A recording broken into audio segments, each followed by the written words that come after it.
Hello, it's me, Robin, with Simple Food, Simple Life. Thanks for joining me in the kitchen today. Well, I guess you know what's coming. In the Friday confab, I mentioned something I called water cake because I couldn't actually think of the name. The name of the Depression or Great Depression recipe is called Wacky Cake, but I couldn't remember it for some reason. Probably because I'm wacky. Anyway, today we're going to make some wacky cake as promised. Now, I've never made this before. This is my first time. So, I don't know. Let's see if it turns out. I'm just going to follow the instructions and the recipe, and I will include the recipe in the description, and that way you can have it. The origins of wacky cake, real quick, is traced back to the Great Depression, 1929 to 1939, and it surged during World War II, the recipe did, because there was some shortages and some rationing going on. So there was a shortage of ingredients that most people used or considered as staples for baking, such as eggs, milk, and butter. And they were either too expensive or they were being obtained through rationing. So resourceful home cooks, you know how us home cooks are, decided that they would create these, find ways to create these delicious desserts. And this is what they had on, with whatever they had on hand. So that's where this recipe came from. It is called Wacky Cake. In some circles, it's called Crazy Cake. So evidently, the name comes from its unusual ingredients. So, okay, let me show you what I've got here. I've got my recipe off to the side here so I can make sure I get it exactly right. In this bowl, I've got 1.5 cups of all-purpose flour, and to that, I'm going to add 1 cup of sugar. Oh, and I have 1 teaspoon of baking soda in there, by the way.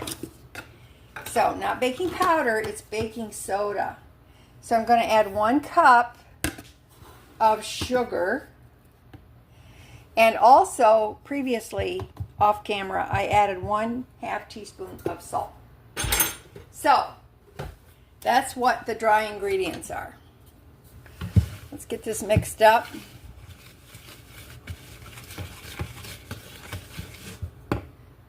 Now then, I did lay out some of the other ingredients here. I've got some cocoa, just cocoa. They call it baking cocoa from Aldi. I hope I have enough left.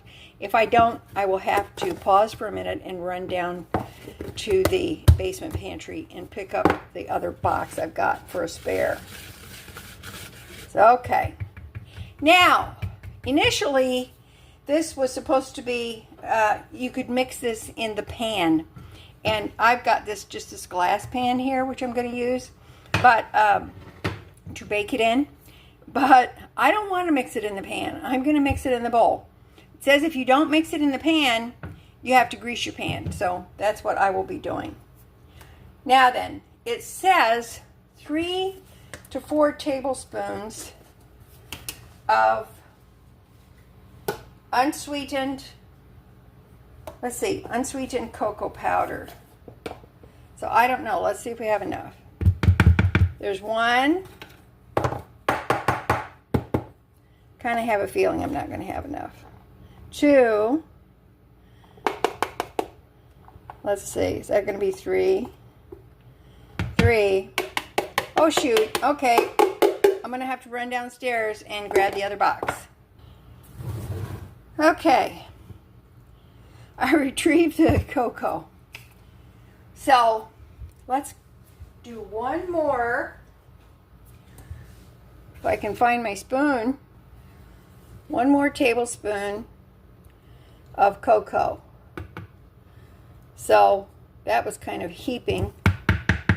So, that's 3 to 4 tablespoons. I went with 4. So,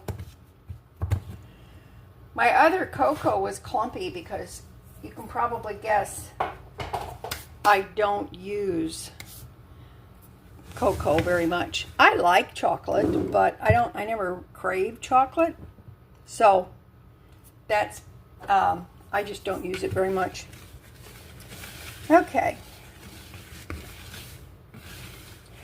Get this mixed up. Now, the recipe calls for some kind of oil. It says vegetable oil, or it says canola oil, but I don't have any vegetable oil and I don't have canola oil, so I melted some coconut oil, and I didn't have enough of that left. So I added a little bit of beef tallow. It's just plain old beef tallow. You can use beef tallow in baking. Some of you might know, occasionally I make beef tallow myself. So I usually got some. So there it is. Now then, what does the recipe says? It says 6 tablespoons of vegetable oil or beef tallow. And it says 1 teaspoon of vanilla extract. So I measured out 6 tablespoons here. So we're going to put that in. And it says a teaspoon of vanilla extract. So we're going to put that in.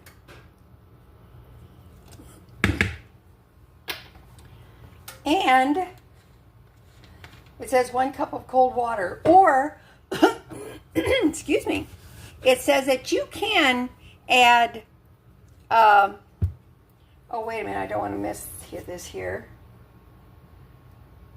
Oh, almost forgot. 1 tablespoon of white vinegar or apple cider vinegar. That's pretty important because that's going to help the cake rise. So this is some apple cider vinegar I happen to have. I have this small bottle because I use it for medicinal purposes.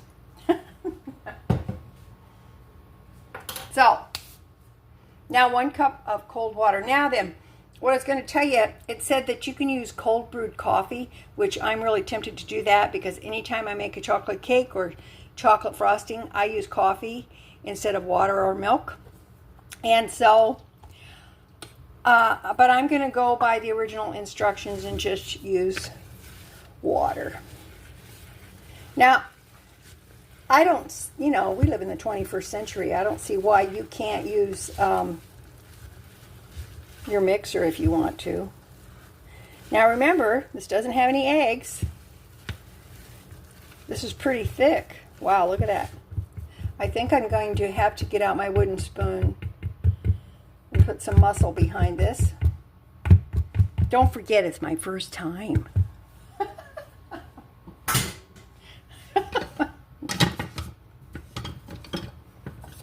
First time for everything. All right, let's get this stirred up.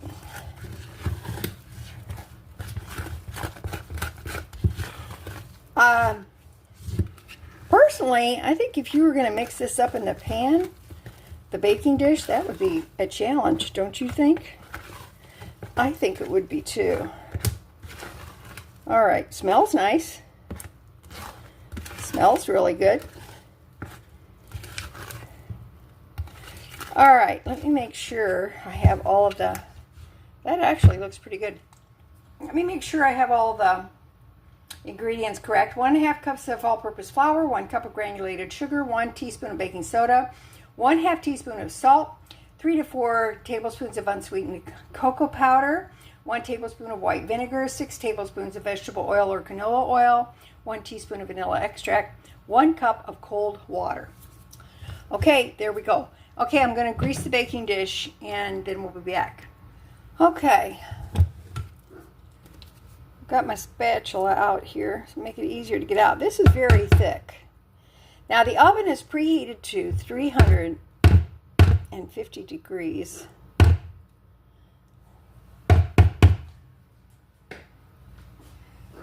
And let's see.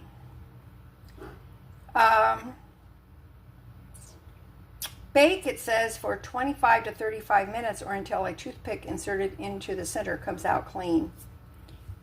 It says, or with a few moist crumbs. So, all right, let's get this in there. This is very thick, as you can see. It's very heavy.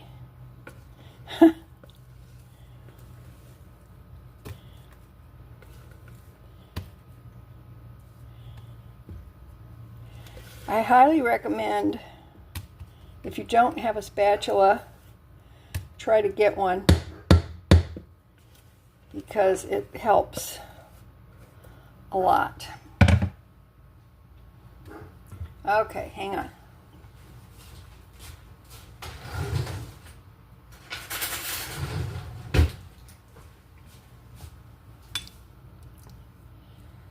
If this turns out well and I ever make it again, I will definitely put some cold coffee in it, because I love the flavor of coffee and chocolate.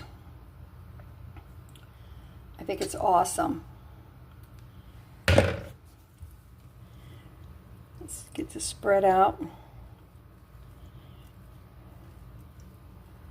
It reminds me of brownie mix.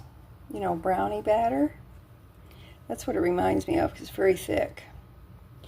If you've ever made this, put it in the comments.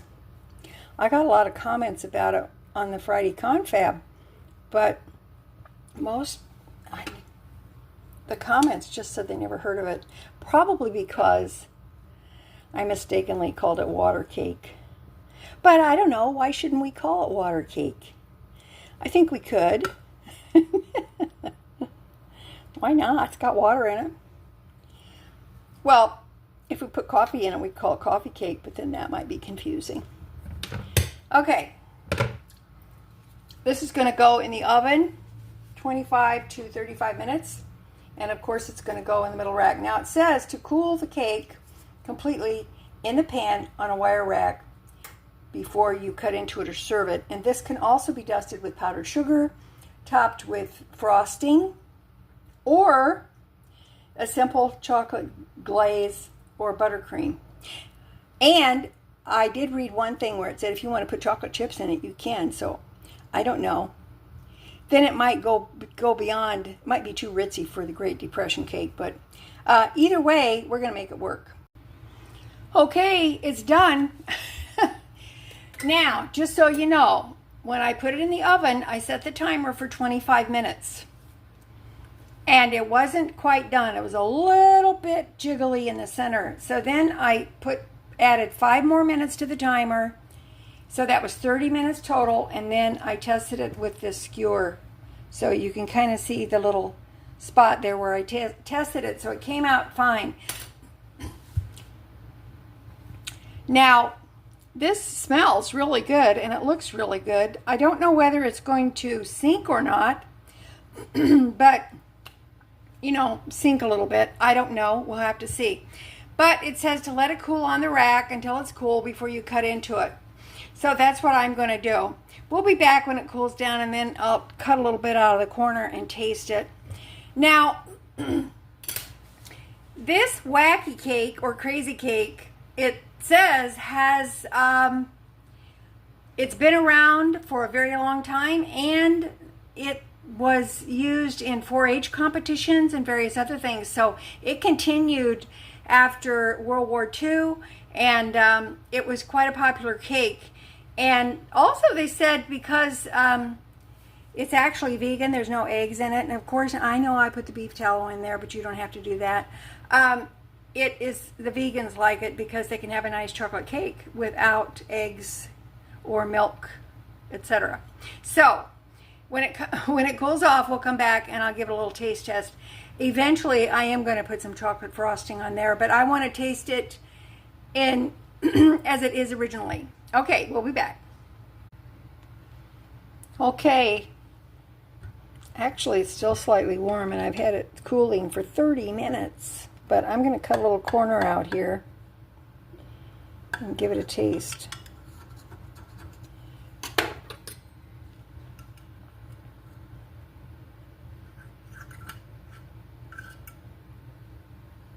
look at that. And it didn't sink either.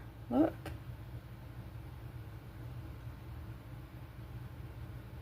It feels moist. Came right out. Huh. Ha ha ha. All right. Let me try this.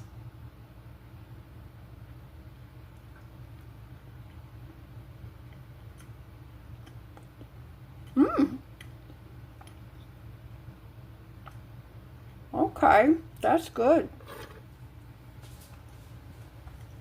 It tastes like